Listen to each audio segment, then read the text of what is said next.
شرائطیں. وہ شرائط کیا ہیں؟ یہ بڑا امپورٹنٹ ہے. وہ جہاد جس کو ہم قتال کہتے ہیں، جس کا یہ نام لیتے ہیں اور کہتے ہیں کہ یہ جہاد کر رہے ہیں، ہم جو گن چلا رہے ہیں، اس جہاد کا کانسیپٹ یہ ہے کہ اس کی 4 صورتیں، اس جہاد کی 4 صورتیں، یہ بڑا امپورٹنٹ ہے.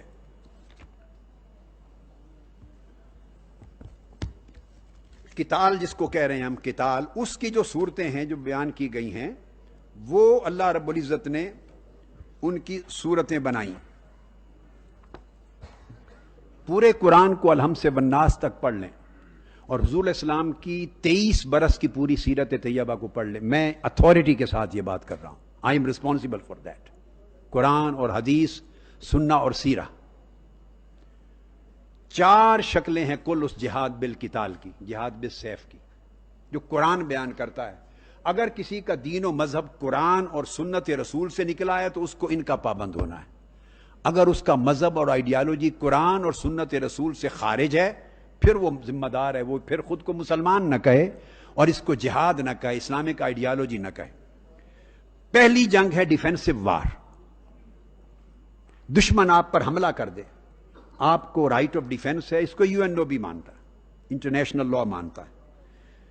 غزوہ احد ڈیفینسو وار تھی.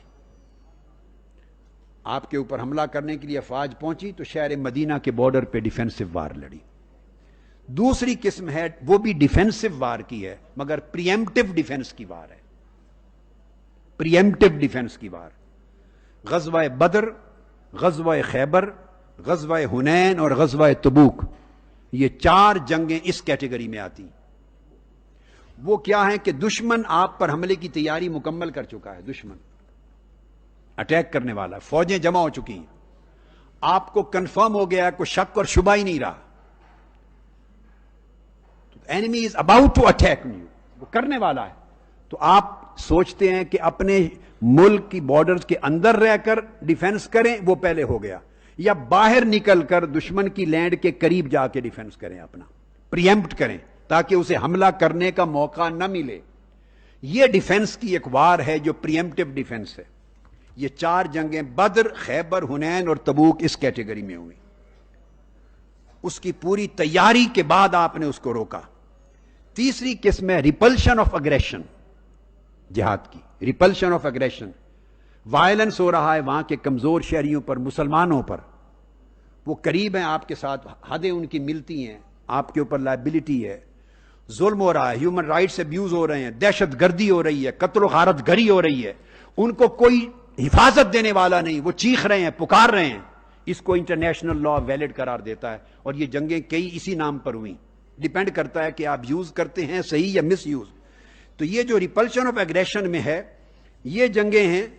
اور یہ جنگیں آقا علیہ السلام نے کئی مرتبہ ان جنگوں میں انوالو ہوئے اور اکثر جنگ کی نوبت نہیں آئی، پیس ٹریٹی ہو گئے.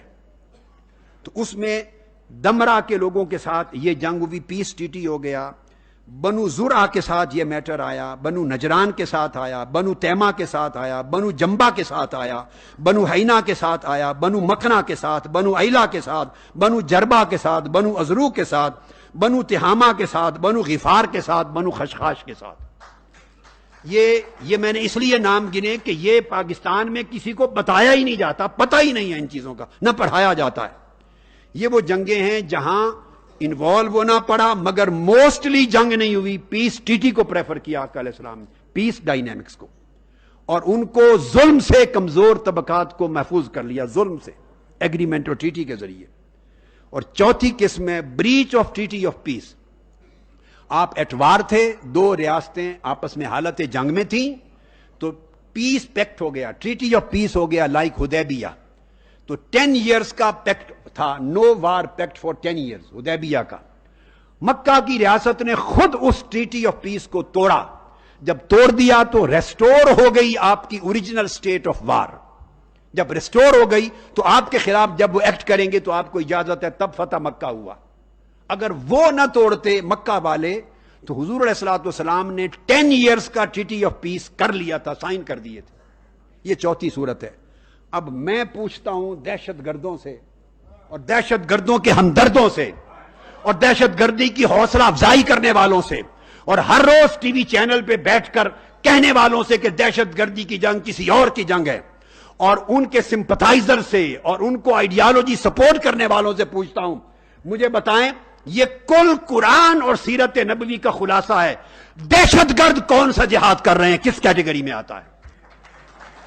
جواب دیں، کس کیٹیگری میں آتا ہے؟ یہ جہاد کی کون سی قسم ہے؟ اس کا سنت رسول کی کس اینگل کے ساتھ تعلق ہے؟ اس کا سیرت رسول کے 23 برس میں کس کیٹیگری کے ساتھ تعلق ہے؟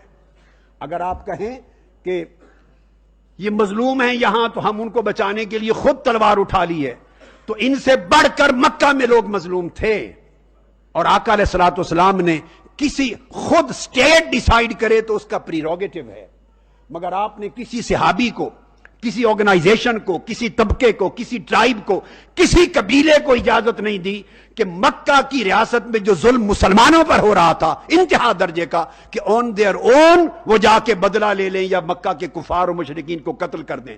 جب 10 برس میں اسٹیٹ نے ایکٹ کیا تو کیا خود، because holy prophet was head of the state, he himself took the decision. انہوں نے اسٹریٹجی بنائی، مگر صحابہ کرام سے بڑھ کر ایمان آ گیا ہے آپ لوگوں کا. نہ کسی صحابی نے جا کے وہاں لوگوں کو قتل کرنا شروع کیا، نہ کسی گروپ نے، نہ کسی قبیلے نے. آقا علیہ السلام نے منع کر دیا. یہ پریروگیٹو ریاست کا تھا.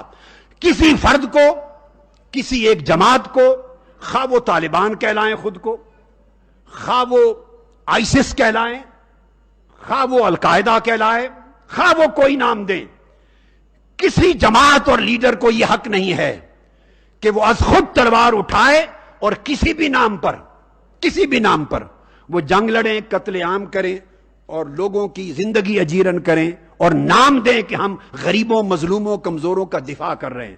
یہ قرآن اور سنت اور سیرت رسول کی کسی ایک کیٹیگری میں نہیں آتا. یہ خود جبر ہے، کرمینلٹی ہے، it is brutality, it is violence, it is totally in violation of the teachings of Quran and Sunnah. اس کی کوئی جگہ نہیں ہے without any ifs and buts.